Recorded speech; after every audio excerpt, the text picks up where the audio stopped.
Welcome, everybody, to another podcast of the Black Dog Confessional. It is me, Steve, today. Woo! I know. Wait. What was that sound? Was that like Ric Flair? Woo! All right. Well, as you can see, that is not RedBird sitting at the other end down there. That would be Matt Swartz.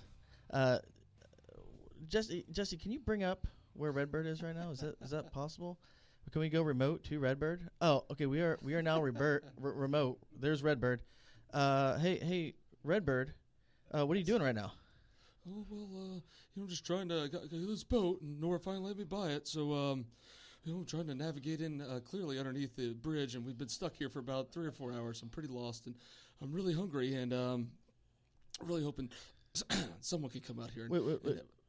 Hold on one second.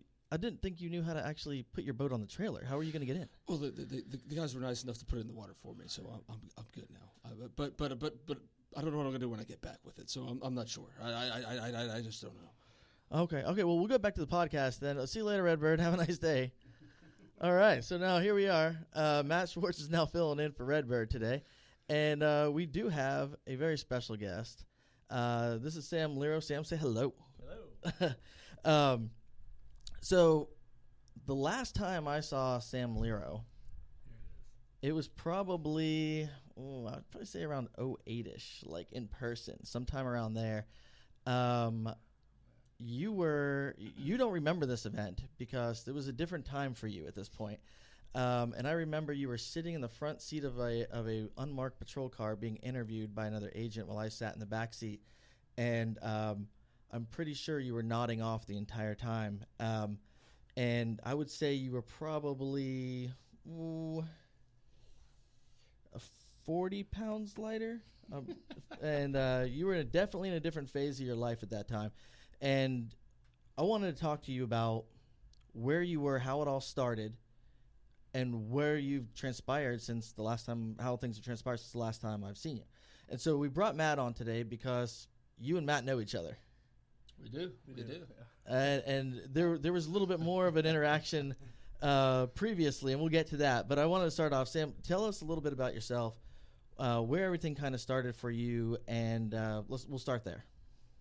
Where everything started. Well, I'm local. I was born in Sebastian, raised in Satellite Beach. It really started. The first time I was arrested was September.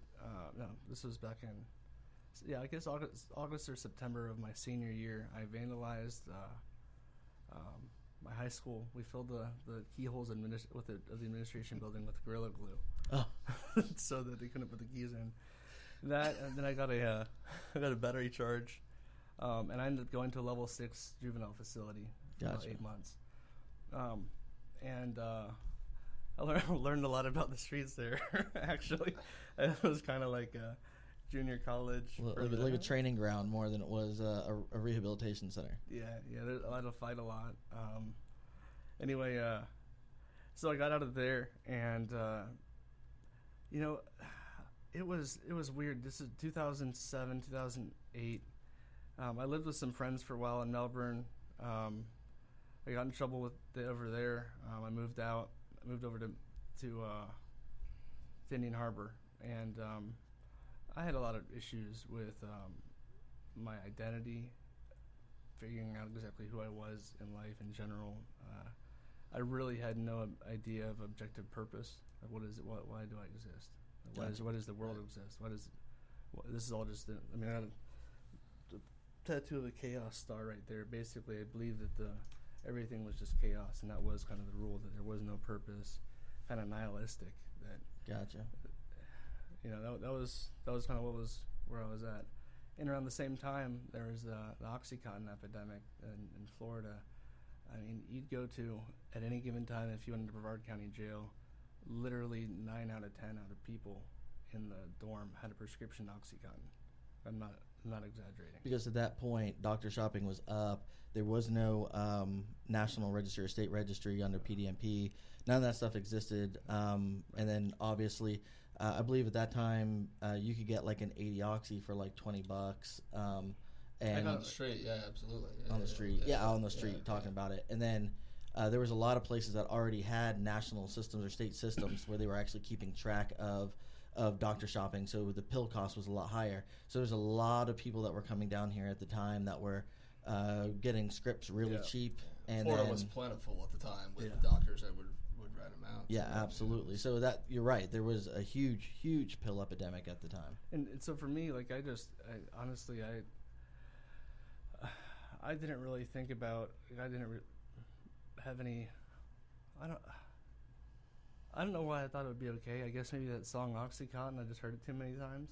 You know, you just 3-6 Mafia. Is that the Little White. I maybe heard the song too much, but for whatever reason, I got into it, and you know, I started dating a girl who was into it, and one thing led to another, and snorting led to shooting, and then like the biggest thing in all of my addiction was the needle itself. Eventually, I mean, I've injected everything you could put in a needle. If it was water soluble, and even if it wasn't, I tried to figure out a way I could get it in a needle to shoot it up. Oh God! And it was. I mean, if I ran out of dope, it would be just water. Just to shoot it up, just to see the blood. It was something about seeing the blood go up in the needle. And you know, I'm a believer now in Jesus Christ, and we have a sacrament of, you know, the body and the blood of Jesus, and it's what He's done for us. He gave us His life freely. He gave us His body freely. He gave us His death freely, and He gives us His resurrection freely. But for me, there was like a twisted, like a perverted sacrament, just to seeing breaking the drugs down into the water, and sucking it up, and seeing the blood go up into the needle, and I think that on a subconscious level, I wanted to die. And instead of, you know, taking the body and blood of Jesus for life, I was taking the sacrament to death, and that's where I was kind of trying to end up. And so, I mean, that's what brought me down to 135 pounds. You know, that's what brought me nodding out like that. Oh yeah, I can tell you, the last time I saw you, you were what a lot of us have been trained to see as very close to death. Absolutely. You know, very close to death. And most of the time when we have the conversation with people of, hey man, you can come out of this, but you have to make that decision. I can't make that decision for you. You know, I can't hold your hand. That's something a human has to make on their own. I would say a large percentage just say whatever and walk away and never change, you know, unfortunately. You know, there's a very low number of people that I've actually seen come out of it. Unfortunately, and the other thing too is there's probably a lot more, but because we don't see them anymore, we just figure that you fell away. Like until I heard your story a few years ago from Matt pushing it out, I had no idea what happened to you. Last time I saw you, you were getting ready to go to jail, and so I figured I had moved on. I figured you were still doing the same thing. So then when Matt sent that story, I was like, well, that's awesome. When you were going through the whole doctor shopping phase and using, you know, you brought up the fact that you were trying to figure out your identity, who you were. Were you having was it like a self-worth issue, or was it just a not understanding like who you were and what place you were, where you fit and everything? Well, I hated cops. I really hated authority. Again, I mean, look, Matt was the one talking to you all the time, so I mean, look at that face. I mean, and you know, I still don't like bad cops, but I know that there are good cops, and we need good cops, and I respect, you know, good cops. That's the punk rock in you right there. Yeah.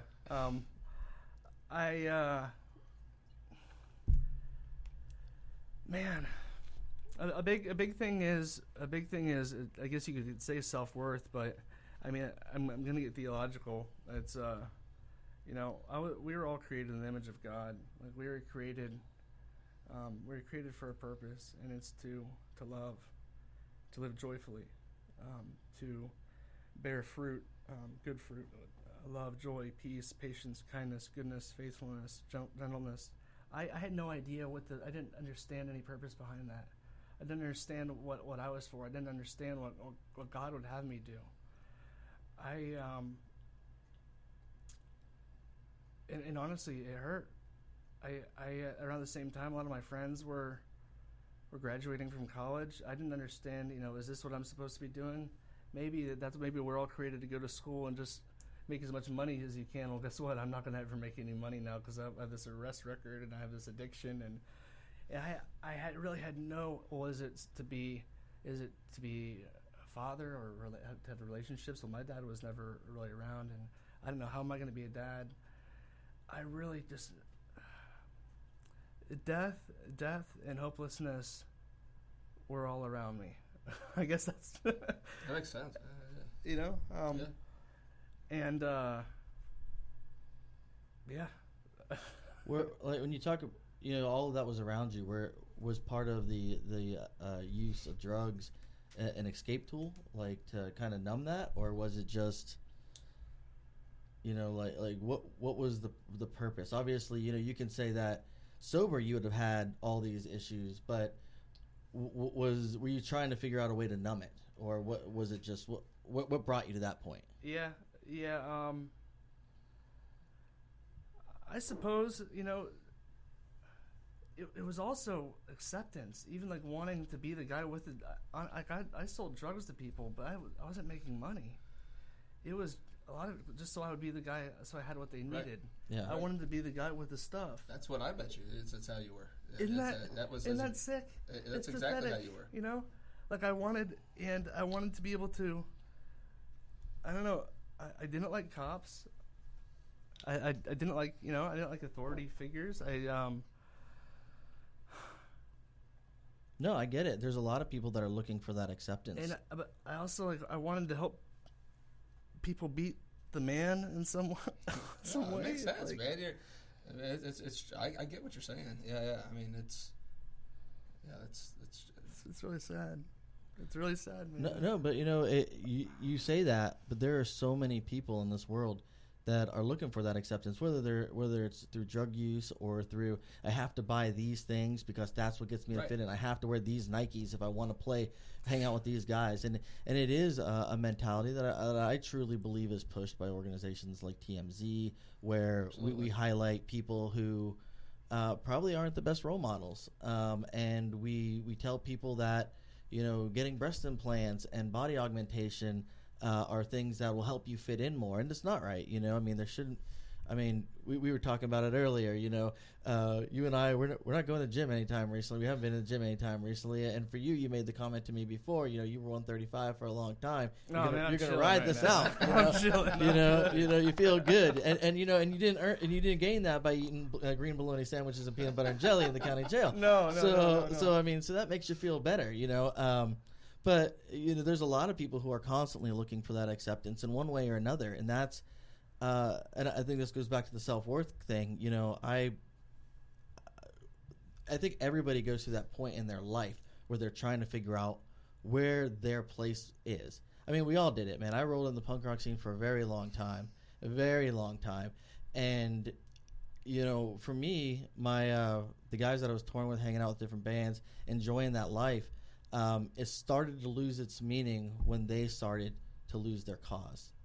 And you know what I mean? Like the band had a cause, and then when they started to change what their belief system was, at least to the public, to me it lost that. Well, a big thing for me was, I mentioned it very, very briefly, but I was in a crew for a while, and we got arrested. This is my first arrest as an adult. We got arrested in Melbourne. We went to a house, there was probably 12 cars. There was like 40 people involved, and we were just trying to get. I'm good friends with the people. I was friends before with the people who were going to get, and I'm friends with them now. But we had just had a falling out. Anyway, we smashed out all their windows. We're just trying to get in. Anyway, we ended up all leaving before we could get in there to get to them. I was in the one car that got pulled over, and I got arrested for criminal mischief and committing a felony with a weapon. And anyway, after that, I moved out, and I started I said I was on lay low for a little bit, and one thing turned into another. You're gonna lay low says that, I don't want to hang out with you guys anymore. To screw you guys. That kind of telephone game. He said, she said. Right. And next thing you know, I got set up at I really thought these, like, in my mind, this is my family. These are my brothers, and I thought they had my back through anything, through thick or thin. I thought they would never betray me. But I ended up, I got jumped 12 on 1. They took the boots off my feet. I crap myself. I'm sorry, but no, you're good. it was really. We're very raw here. We're very. Raw. It was really, really bad, and like, so out of that, which was already, and like my dependence on other people around me for my identity was already trying to fill a gap that wasn't there, looking for my father. But really, I was running from the truth. I was running from peace. I was running from hope. The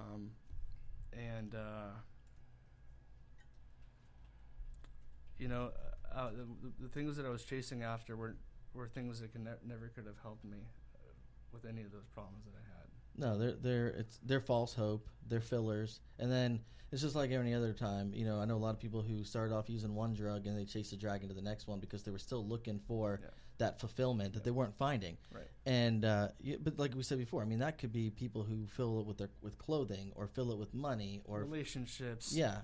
Oh, yeah. Gosh, you see it younger and younger anymore too. It's getting pushed on younger kids. The need for acceptance or whatever else. Yeah, and I was even in 12-step groups for a while and stuff, and even in there, I'm not gonna just the sexual depravity and the sexual sin in there. The people, you have people up there who's getting patted on the back for having 10 years sober, in there the stuff that the people. I don't want to go into details. They call it 13th step, and you see it everywhere, and there's nothing wrong with it because they're not getting high and they're not getting drunk, but they can.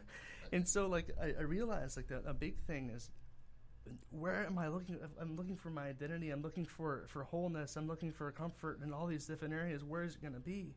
It could be anything. It could be money. It can be in position. Guys, I'm sure you work with guys, and it's in their they love their job and they live for it, but to an unhealthy degree. You know what I'm talking about? Oh yeah, and you know what? I want to touch on that. Just you want to go to break real quick, and then I want to get back to touching on things at an unhealthy degree in a moment. All right, we'll be right back, everybody.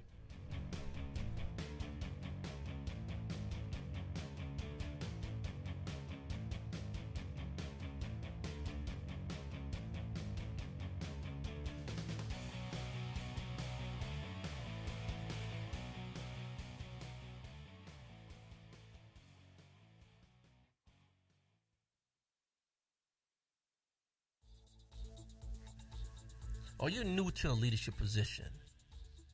Are you finding it hard to deal with certain personalities in the workplace?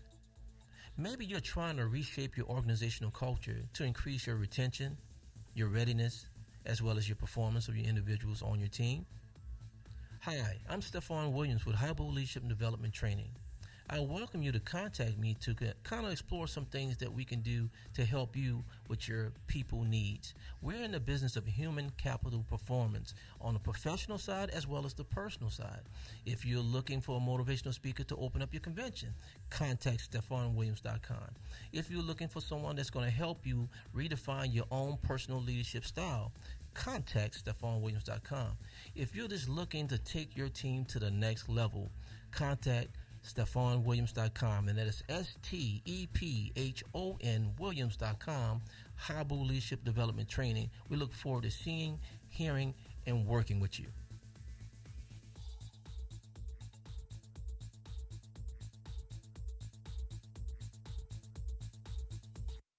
You're listening to Space Coast Podcast, home of the greatest podcasts on the Space Coast. If you're interested in becoming a sponsor or having your own show, email us at spacecoastpodcast@hotmail.com. Space Coast Podcast. Talk hard!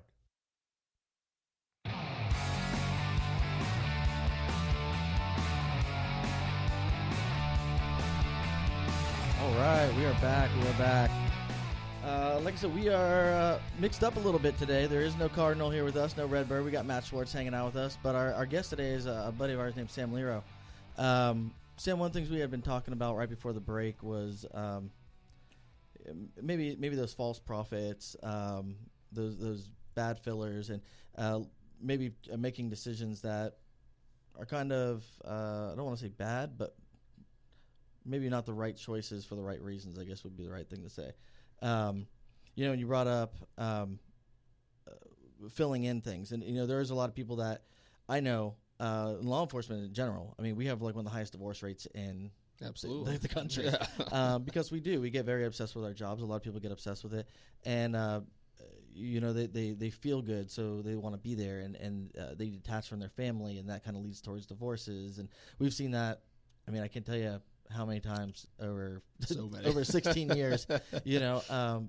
And I think people do that a lot with drugs. They do that a lot with even stealing, trying to fill their lives with things that they're justifying for themselves. You know, this will make me feel good for right now, but then 3 hours later, you're like, I don't feel good again. Now how do I feel? How do I feel good again? Right. And a lot of the people that I've seen who have been addicts over the years, they've told me the same thing. Usually, it's in an interview room, and they always look at you and they say, "I never thought I'd be here. Right. I never thought I'd ever Right. see myself here. You know, I just thought I was feeding me. I didn't realize that by feeding me, I was victimizing others, and even then, victimizing themselves. Right. You know, when you started to realize that you were at a point where maybe things needed to change, where were you at? That's a great question. I actually remember exactly where I was. It was July 4th, 2011. I was with my stepdad out front in the driveway, we were lighting off fireworks or something, and somehow I just realized that I'm not capable of caring about anyone. I just realized, like, I was like 135 pounds. I had a needle on my arm sometimes 30 times a day. Sometimes it was just water. Sometimes it was the old, I used to take the cotton with the powder of the pills or whatever. I just flick it against the wall. Sometimes I had no more dope. I'd go get a cotton off the wall and see if I can get any dope out of it. But I mean, do you want? You don't know what? No. We want you to be real, man. Yeah, no, I'm going to be. You know. No, we're very raw here. Yeah, we think people need to hear. People do need to hear it, man. Yeah. It's absolutely, yeah. Yeah, no, I was as sick as it gets, and anyway, I just realized that my lifestyle and my value system, I guess you could say, everything about my outlook, my worldview, made it impossible for me to care about anyone or love anyone, right? And then I got arrested. The last time I was arrested was September 29th, 2011, so it was a couple months later. And I was at anyway, long story short, I got arrested again, and I had already been arrested once before for this guy over here. But no, it was my fault. It was my fault. No, it's not his fault. No, it was his fault. But when a certain friend of mine arrested me in 2009, that was a felony arrest, and I got withheld adjudication because I completed felony probation, and that's normally they give you one go around. Yeah. And then at your next felony, you get it withheld, you get adjudicated. And so I got another possession charge, and I realized, like, I'm going to prison or I'm going to die, or I'm going to prison or I'm going to die. Like, that was it. Or I'm going to end up going to prison and then get buried out back. And really, that's what I think about my life and where it should have gone if but for the grace of God. I think about, I probably would have been in the prison and probably would have died there somehow. And I just think about being in the prison, in the graveyard behind the prison. Anyway, But you were already you had already imprisoned yourself.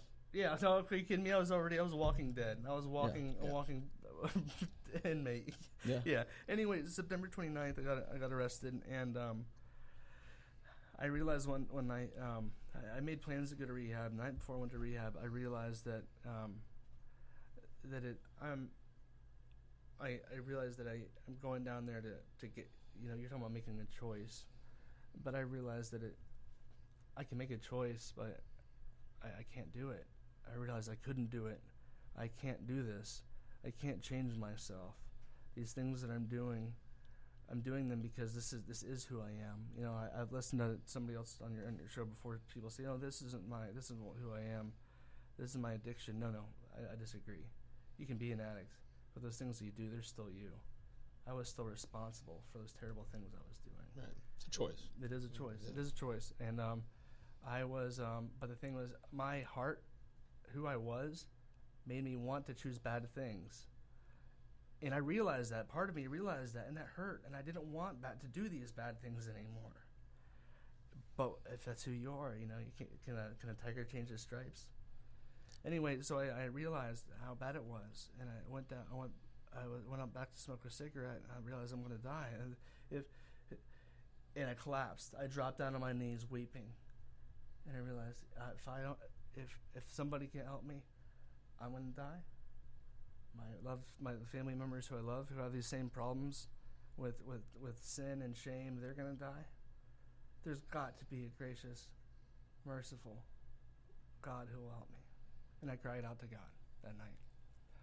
And let me tell you, a peace not from in me. It wasn't a psychological trick. Listen, my life, we're going to keep on going. It doesn't stop here.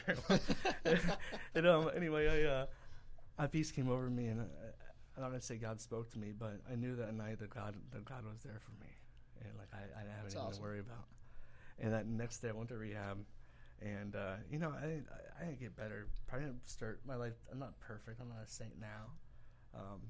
But about 6 months later, I cried out to God, and I realized that, like, you can cry out to God, and then that was in the 12-step rooms, and at that time I had like a God of my own understanding, and God is gracious and God is merciful, and He'll work with that.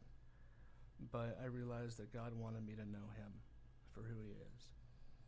Now, you brought up something pretty interesting where you talked about you kind of had accepted the fact that you had this mentality that you were a bad person, or that you had justified it in some way. I think a lot of people do that. I've done a lot of interviews with people, and one of the things I always ask is, what got you to this point, and why are you still here? And a lot of people just say, this is who I am.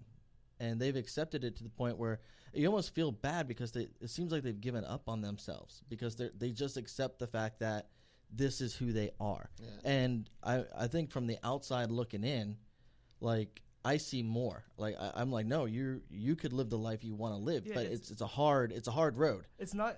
It's who I was, but it certainly wasn't who I was meant to be. Right. Absolutely. No, absolutely. It's not who I was created to be, and it's absolutely not it wasn't my fullest. No. God created me to be to show people His love. God created me to be His son, to be that for relationship with Him. God created me for relationship with other people around me. God created me to be a beacon of hope, a beacon of light, a beacon of who He is. We talk about the image of God. What does it mean? The thing that changed, when everything really, really changed for me, right? This is when everything really, really changed. Is when I realized that my purpose was for the glory of God. What does that mean? It means to show people in the world the way that I live.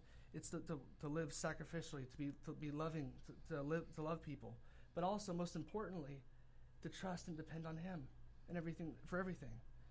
And you know what? When you seek Him first, everything falls out into place. My relationship with my wife, it's only possible because of my relationship with God. Are you kidding me?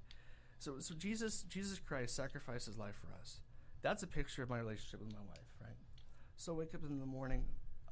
I know that the only way that I'm going to be able to care for my wife, right, is if I sacrifice for her. I give of myself, right? Instead of living for myself, taking, living for an addiction, selling drugs to people to feed myself, not having purpose in life. Now, instead of having a purpose to take, my purpose is to give and to sacrifice. And isn't that the whole concept behind the ring itself? Because you're sacrificing for that person, and that person's sacrificing you, and that's how things work. That's how a marriage works. That's exactly it. Go ahead, Matt. No, I was just going off of like what you were and where you had definitely where you started that before. I think people get comfortable with the numbness.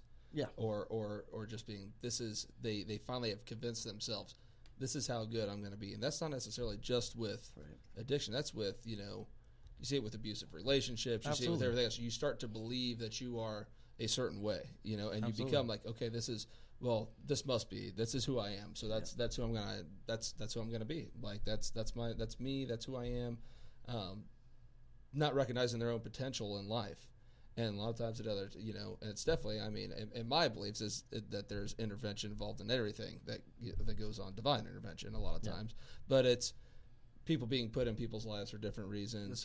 That's right. And then recognizing you have a purpose. There's way more to your potential than what you think it is at a lot of times too. You know? Now I have a question for you. Yeah, I want to talk a little bit about about this guy too. Oh yeah. We can't forget that. Well, but before we get that, I just want to ask. Well, actually, we'll do that in the next segment because I think that's going to be real cool. At what point did you develop self-love?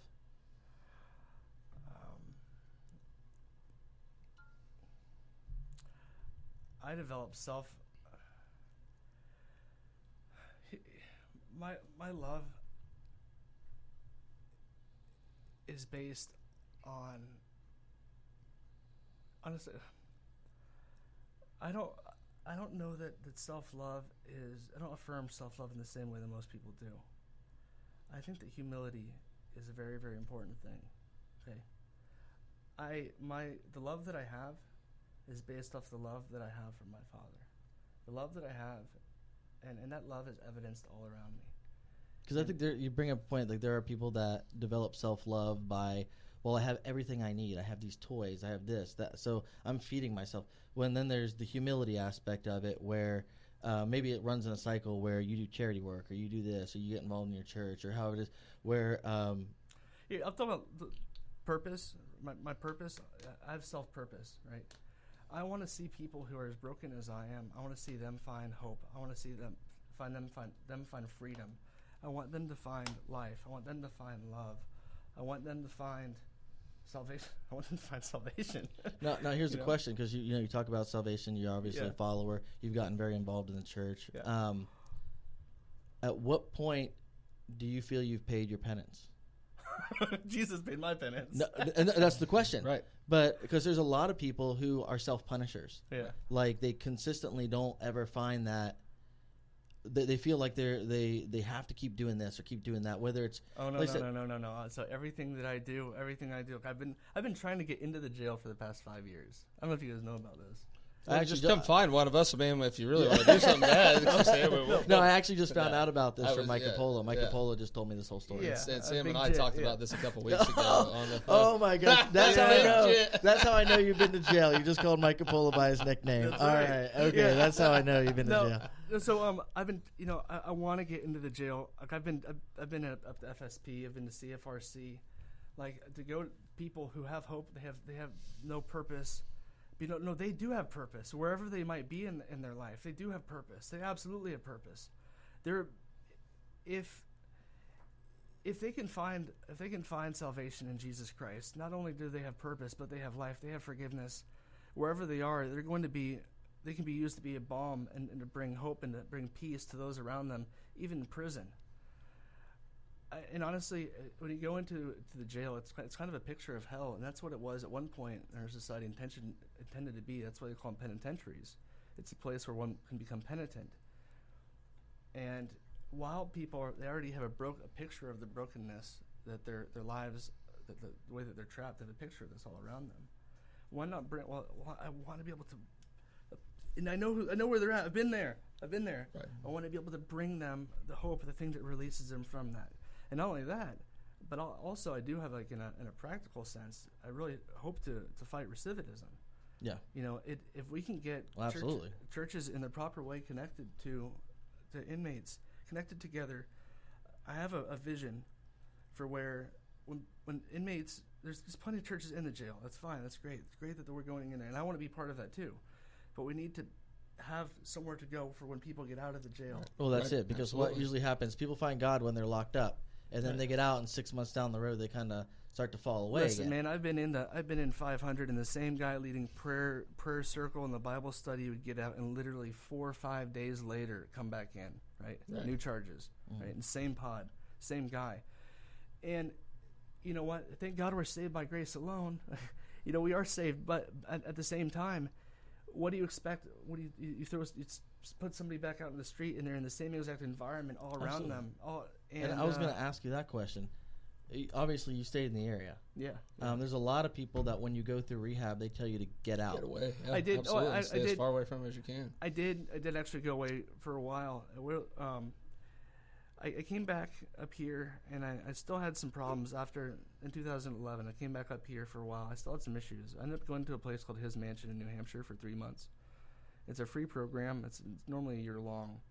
and it's a gospel-centered recovery program. It's up in the mountains in New Hampshire. Beautiful place. Again, it's free.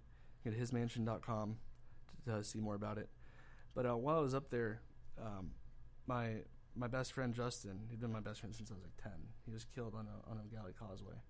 He was fishing with his friend. So they're shrimping, I believe, at Yeah. the time. Yeah. Yeah. I remember when that happened. And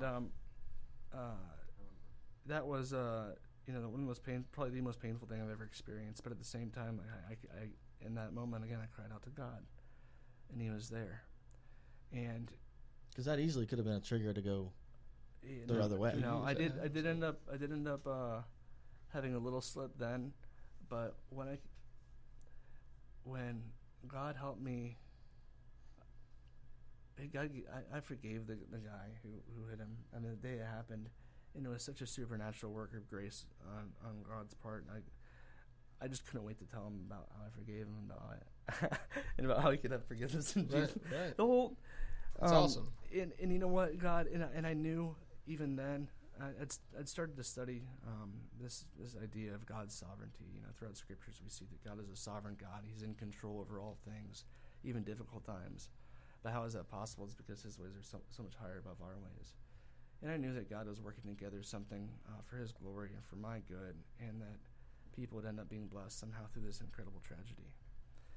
And sure enough, God has been good throughout everything. He's been faithful to me.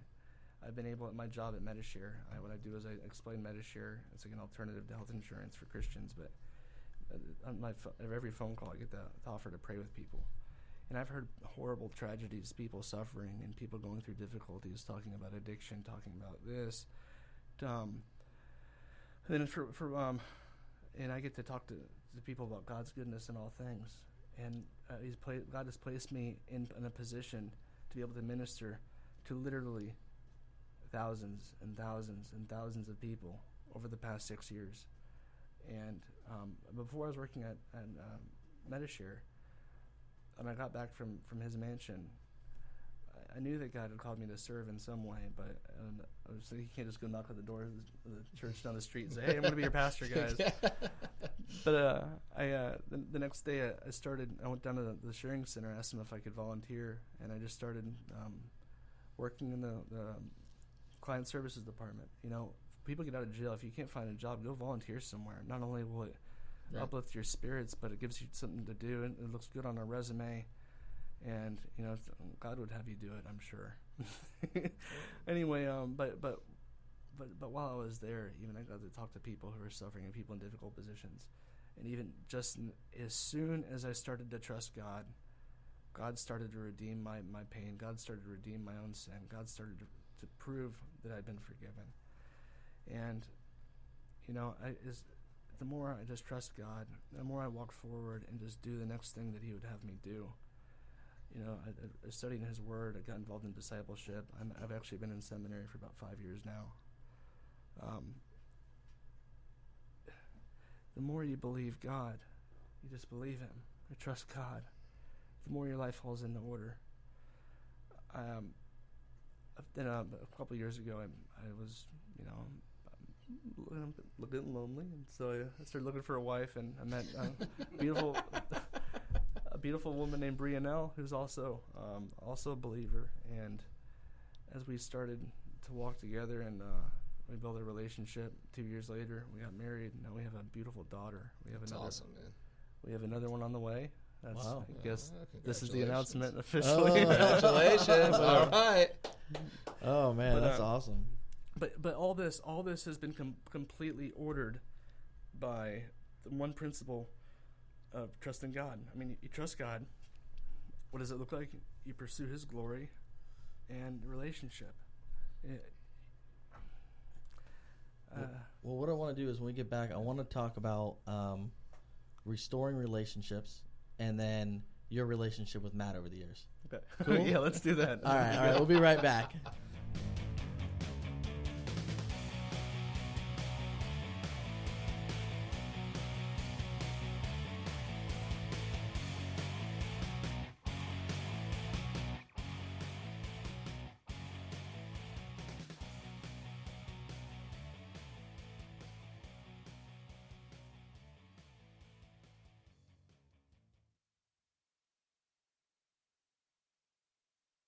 You're listening to Space Coast Podcast, home of the greatest podcasts on the Space Coast. If you're interested in becoming a sponsor or having your own show, email us at spacecoastpodcast@hotmail.com. Space Coast Podcast. Talk hard!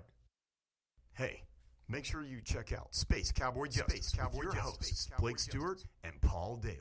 We're going to be talking about interesting legal issues in the entertainment industry and everything geek. If you're into Star Wars, Star Trek, Lord of the Rings, comic books, we're talking about it.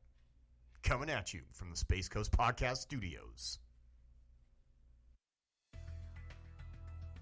Hey there, this is Jesse Hull, and I want to remind you to tune into Business Elite Brevard Edition. And what we do on Business Elite Brevard Edition is bring to you some of the biggest movers and shakers on the Space Coast. These could be industry leaders, tech innovators, and social influencers. And what we do is kind of bring them on, ask them some of the most relevant questions that you may not know about. And these are people who may not be in the news, but they are making moves behind the scenes. Again, tune in. Business Elite Brevard Edition.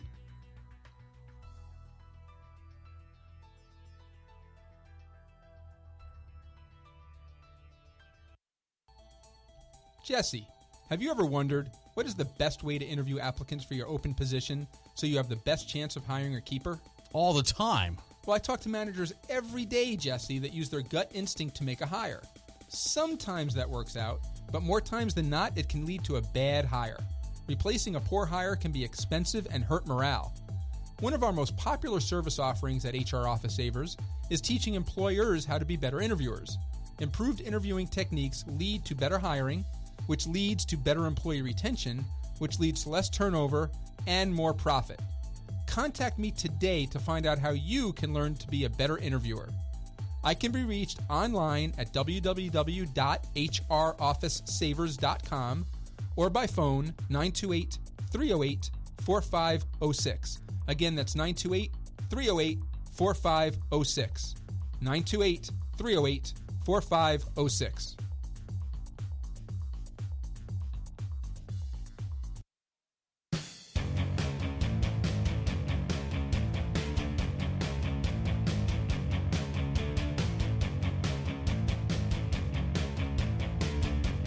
All right, we are back. Once again, I got Matt Swartz with me today and good old Sam Leiro. Sam, one thing I want to touch on, restoring relationships. Obviously, during the period that you were kind of in and out of jail, there was addiction issues, everything that was going on. There's probably loss of some relationships and maybe loss of trust. How did you go about restoring that? And because a lot of times it's one thing to say it, it's another thing to prove it. How did you go about doing that over the last several years? In terms of relationships with who specifically? Could be family, could be friends. I didn't have a lot of relationships that I really wanted to restore for a long That time. makes sense. That No, makes no, sense. Yeah. Yeah, to be honest, I don't have a lot of extended family. I have in the past few years, my relationship with my father has grown and blossomed. He's had his own issues that he's struggled with, and he's done a lot better over the past few years. And as I'm able to have relationships with people now. So Yeah. as he's also able to have relationships with people, that's been wonderful. No, question. Obviously, Matt and I, we knew you before Right. from our law enforcement careers. How now that you're in a room, sitting down, talking with two good guys who are in law enforcement about all this stuff, is that weird? Is that like a weird concept to you, or? Honestly, this is terrifying. No. This is no. You have no idea. So here's the thing, I still know, like, you don't talk to cops. Especially You do today, Sam. You do today. You don't especially about your crimes. You got to be selective about what you talk. You're like, the sure thing. Statute of limitations, all this stuff. Yeah. No, and to be honest, it has been kind of scary. But honestly, it's beautiful. It's really it's surreal to be in a place where God has redeemed. He has redeemed so much. He's redeemed my past sins. He's redeeming relationships, but honestly, I mean, let's talk about that. Why don't you first tell me? You want me to go first? Yeah, you go Hey, first. guys, this is the Sam Leiro show. Everybody. So I'll start out with the first time I met Sam. Is that good? Is that where you want me to go? All right. So I'm working midnight shift at South Precinct. I'm a young buck deputy. I'm like 23 years old, something like that, 24. So And you talked all the time on the radio. whatever. You only worked with me one night a week. Don't worry. Your wife works with me all the time. She had to deal with me, not you. I'm working beachside, and I'm sitting out in front of the sports page up at Satellite Beach. And it was a busy night. Like, I got bogged down with reports. I'm like, all right, we always had problems there. I'm like, I'm going to sit out here to make sure a problem doesn't happen, right? The marked patrol car out there, it's going to make sure that, like, nobody does anything dumb out here tonight. Like, I'm here. There's not going to be any fights. Nothing. Everything's going to... I'm just kidding. Everything's going to go smooth. So I'm parked, and I'm backed in, and I'm, like, visible. I'm making sure I'm visible. And all of a sudden I see someone that I later know as this man sitting next to me over here come walking out of sports page, and I watched him bounce back and forth between there and another establishment that's over there. And that's right. A few times, yeah. And I'm like, this guy's busy. He's up to something. There's something going on with him. And I watch him walk behind a newspaper stand that's out there and bend down and pick up a bottle of liquor, open it, look at me, and see me, like, make eye contact. And I'm like, what are you doing, man? I'm trying to get work done out here. Like, come on, oh, no, he did. He took a step out of it. Zero tolerance at the time out there. So I go and stop him. I'm like, man, right away, it's like profusely sweating, like, oh, my God, I'm so sorry. I'm only 19 years old. I'm like, so you're not 21. Okay, what else is up with you? I'm going to be, I don't know. And he starts going all over the place. I'm like, all right, we're going to cuff up for a second, buddy. I was so heated. I know. I saw it. And so I'm like, we're just going to put handcuffs on for a second. Let's just see just chill out. I believe at the time you had, I know, the first thing I pulled out of your pocket, you had a weighted glove on you, and you had told me you'd just gotten jumped by a bunch of people. It was like right after. Yeah. And then I pull a scale out of your other pocket. Mind you, how this man, now listen, Steve Furness, you have seen the jeans that I wear. This man had tighter jeans on than I have ever worn in my life. So, like, he had those, his docs on. I'm like, how is he hiding anything of these? Like, I don't get it. Got pulling the scales and pulling that. End up like, those boots are going to need to come off. And then we end up finding cocaine, some Xanax, and everything. I'm like, this guy's got everything. Like, this is the one-stop shop. And I'm like, well, that would explain why he's bouncing back and forth, and he's between either place. And he sits down in the back seat of my car. I'm like, and you were having a hard time. Yeah.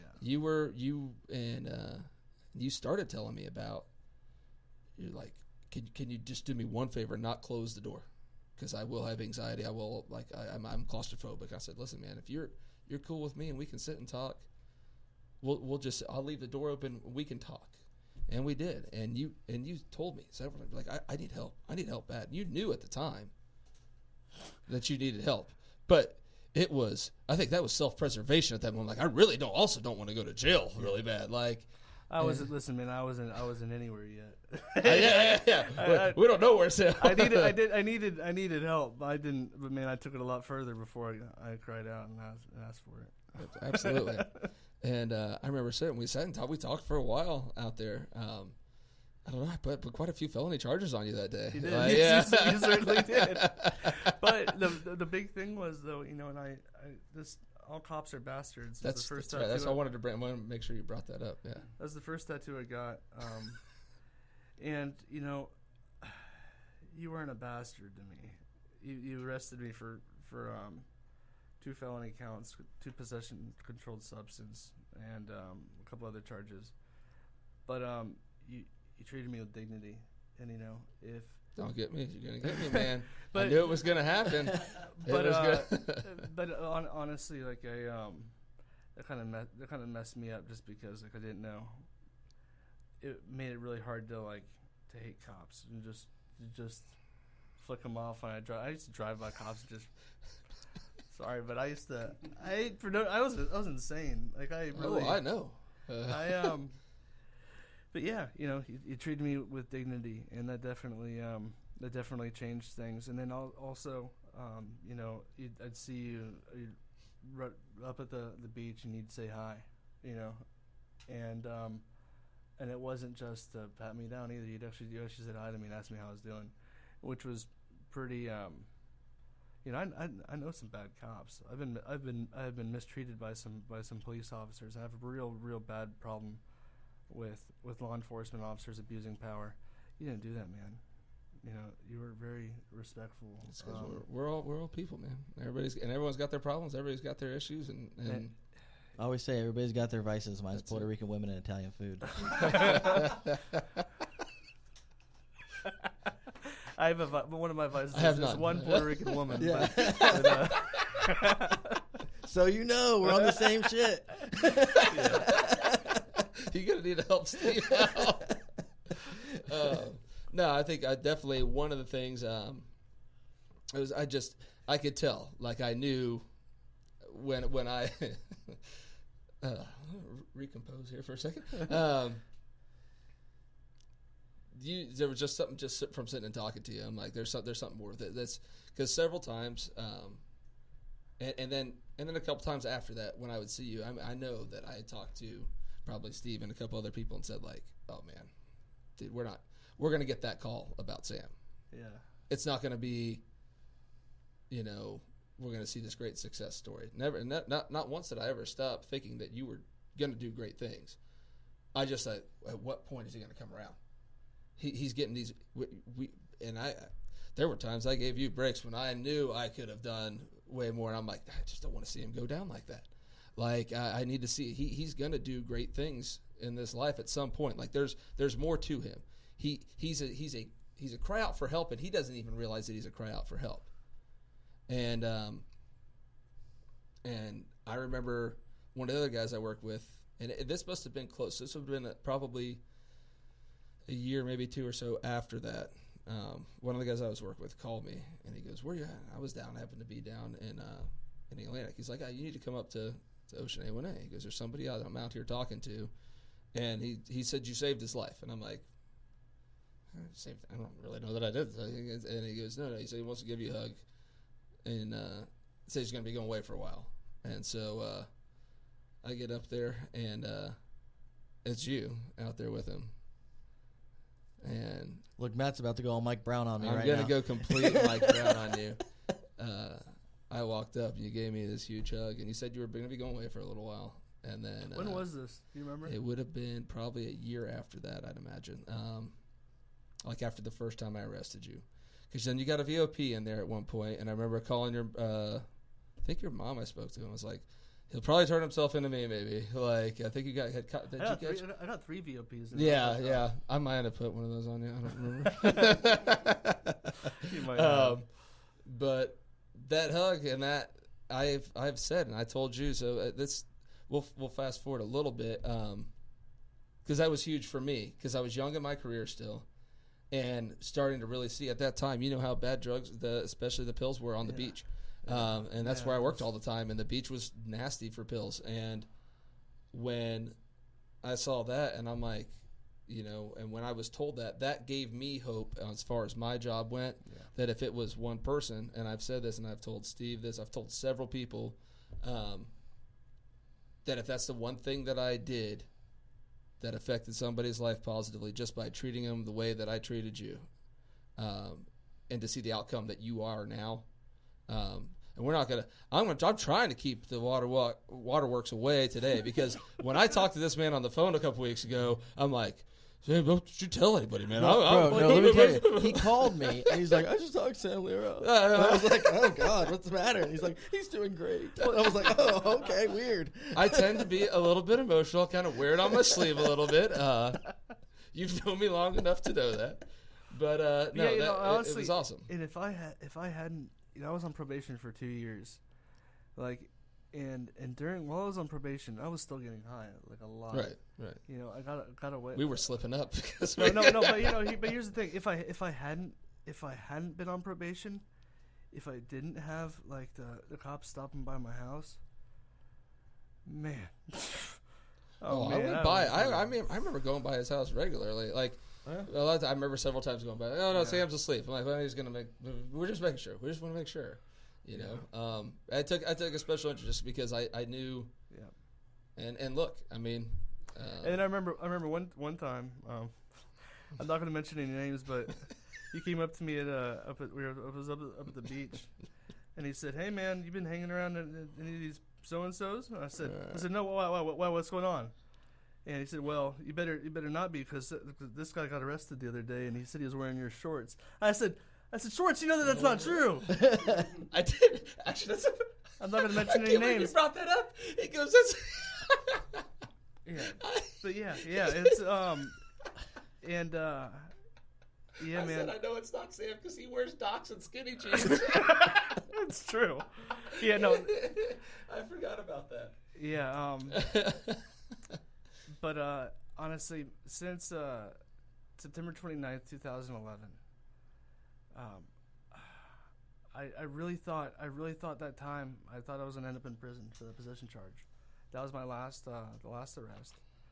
And I ended up going down to Miami. I came back for a little while, and between when I got arrested and when I went to court, I had surrendered my life to Christ.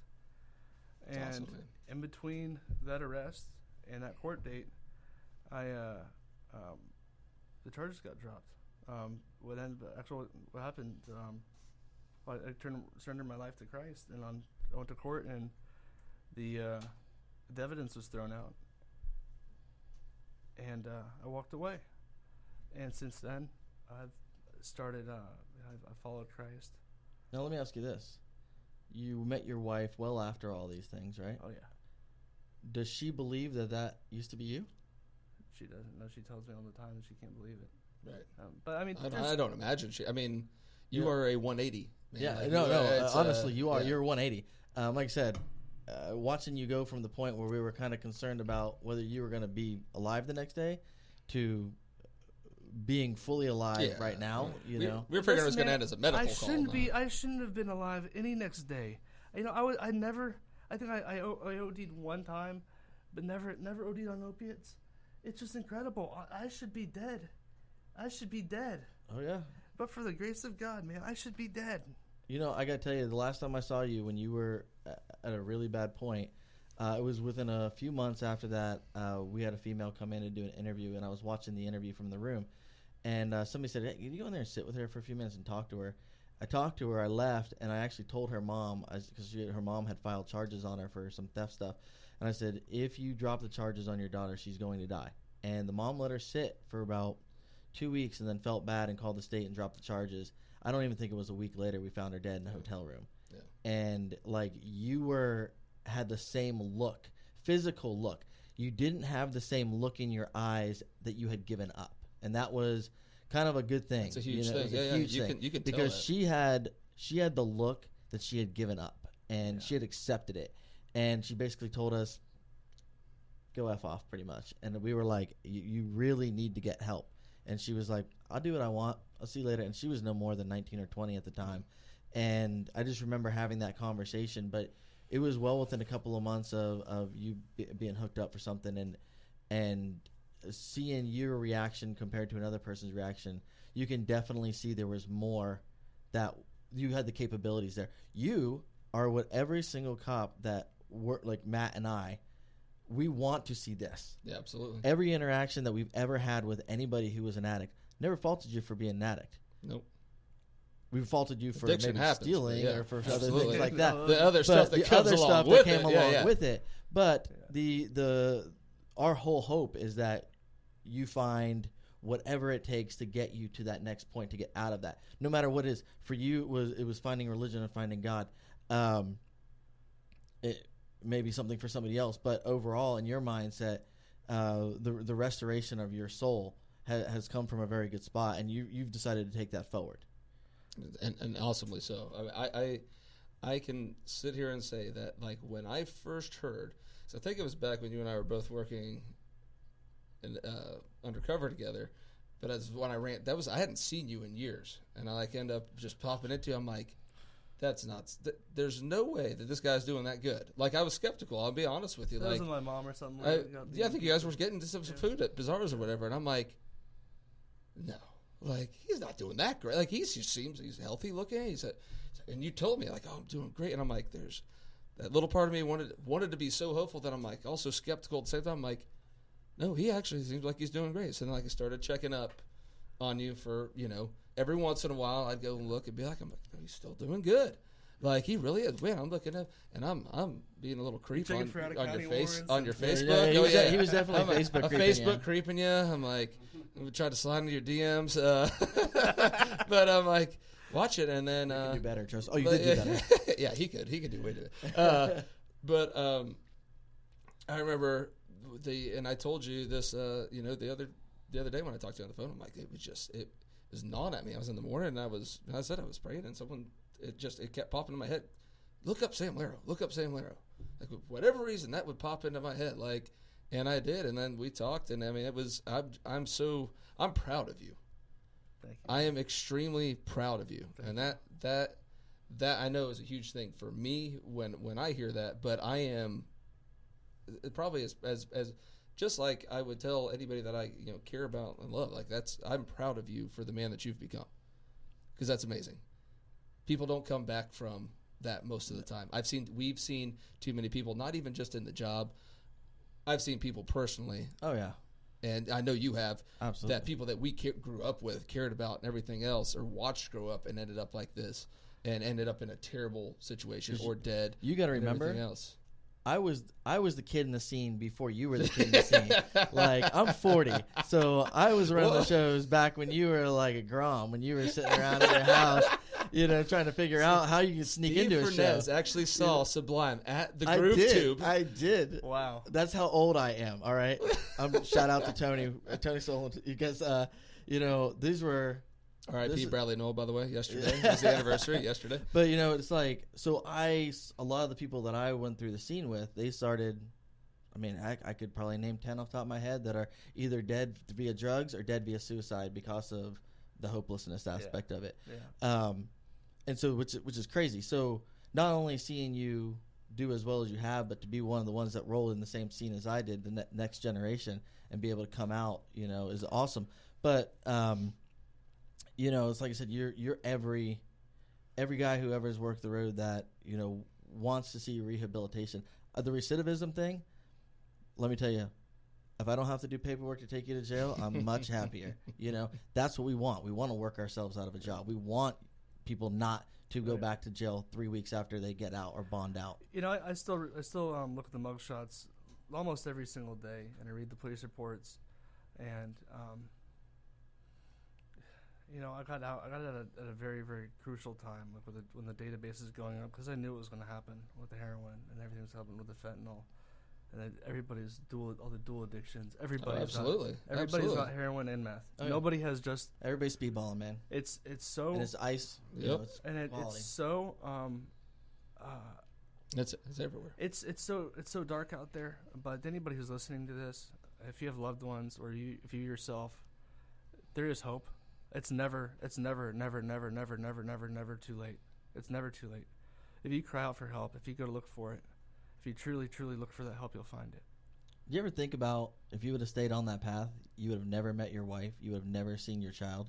Wouldn't have one on the way either. Yeah, wouldn't have one on the way. Listen, you wouldn't have the relationship with God that you have right now. I have eternal life, but outside of all of that, even now, and temporally speaking, this life, I have a beautiful wife who loves me in ways that I never could have even imagined that love can be loved.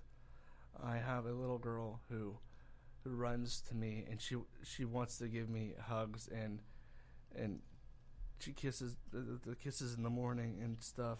She calls me Dada.